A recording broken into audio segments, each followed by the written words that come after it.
ഒരു വ്യക്തിയെ തിരുസഭ വിശുദ്ധനായി പ്രഖ്യാപിക്കണമെന്നുണ്ടെങ്കിൽ ആ വാഴ്ത്തപ്പെട്ട വ്യക്തിയുടെ മധ്യസ്ഥതയിലൂടെ ഒരു സൂപ്പർ നാച്ചുറൽ മിറക്കിൾ, ഒരു അത്ഭുതം നടന്നതായി തിരുസഭ സ്ഥിരീകരിക്കേണ്ടതായിട്ടുണ്ട്. എന്താണ് വാഴ്ത്തപ്പെട്ട പിയറെ ജോർജ് ഫ്രസാത്തിയുടെ മധ്യസ്ഥതയിൽ നടന്ന ആ അത്ഭുതം? ഏത് അത്ഭുതമാണ് വത്തിക്കാൻ സ്ഥിരീകരിച്ച് നാമകരണ നടപടിയിലേക്ക് നയിച്ചത്?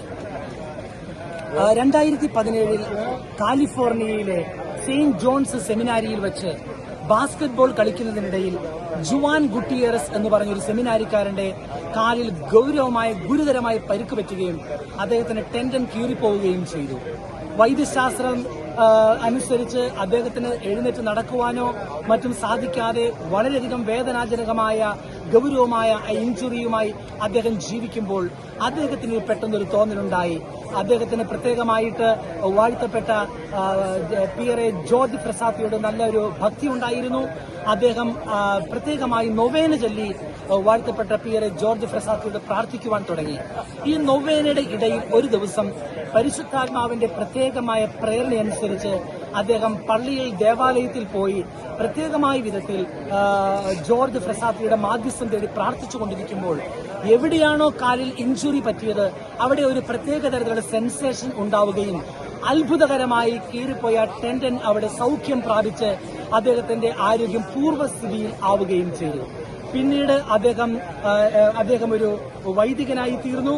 അതിനുശേഷം ലോസ് ആഞ്ചൽസ് അതിരൂപതയിൽ അമേരിക്കയിൽ അസോസിയേറ്റ് പാസ്റ്ററായിട്ട് അദ്ദേഹം ജോലി ചെയ്യുകയാണ്. 2024 നവംബർ 25 തീയതിയാണ് ഈ മിറക്കിൾ ദിവംഗതനായ പോപ്പ് ഫ്രാൻസിസ് അംഗീകരിച്ചത്.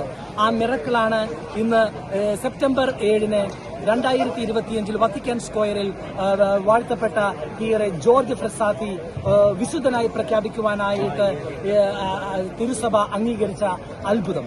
അതുകൊണ്ട് ഇതെല്ലാം നമ്മളോട് സൂചിപ്പിക്കുക, ഓരോ വിശുദ്ധനും തിരുസഭയിൽ വിശുദ്ധനായി പ്രഖ്യാപിക്കപ്പെടുമ്പോൾ അവരുടെ മധ്യസ്ഥതയിലൂടെ നടന്ന അത്ഭുതകരമായ സംഭവങ്ങൾ ഈ ലോകത്തിലുണ്ട്. സൂപ്പർ നാച്ചുറൽ മിറക്കിൾസ് ഉണ്ട്.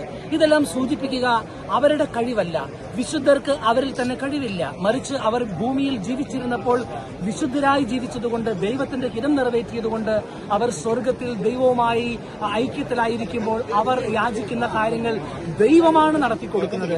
അതുകൊണ്ട് ഈ അത്ഭുതം നടന്നത് കർത്താവായ ക്രിസ്തുവിന്റെ കുരിശുമരണത്തിന്റെ അനന്ത യോഗ്യതയാൽ പിതാവായ ദൈവത്തിന്റെ കരുണയാൽ പരിശുദ്ധാത്മാവിലൂടെയാണ് ഈ അത്ഭുതം നടന്നത്. എങ്കിലും നമ്മൾ ഓർക്കുക, വാഴ്ത്തപ്പെട്ട പിയറെ ജോർജ് ഫ്രസാത്തി വിശുദ്ധരുടെ ഗണത്തിലേക്ക് ഈ സെപ്റ്റംബർ 7 തീയതി 10 മണിക്ക് വത്തിക്കാനിൽ നടക്കുന്ന ഈ ദിവ്യബലിയുടെ മധ്യത്തിൽ പ്രഖ്യാപിക്കപ്പെടുമ്പോൾ ആ വിശുദ്ധന്റെ മധ്യസ്ഥം നമ്മുടെ ജീവിതത്തിൽ കടന്നുപോകുന്ന വിവിധങ്ങളായ സാഹചര്യങ്ങൾ സമർപ്പിച്ച് അദ്ദേഹത്തിന്റെ മാധ്യസ്ഥം തേടി നമുക്കും പ്രാർത്ഥിക്കാം. വത്തിക്കാൻ സ്ക്വയറിൽ നിന്നും ഗുഡ്നസ് ടെലിവിഷന് വേണ്ടി European coordinator father Joby Paul Kachappilly.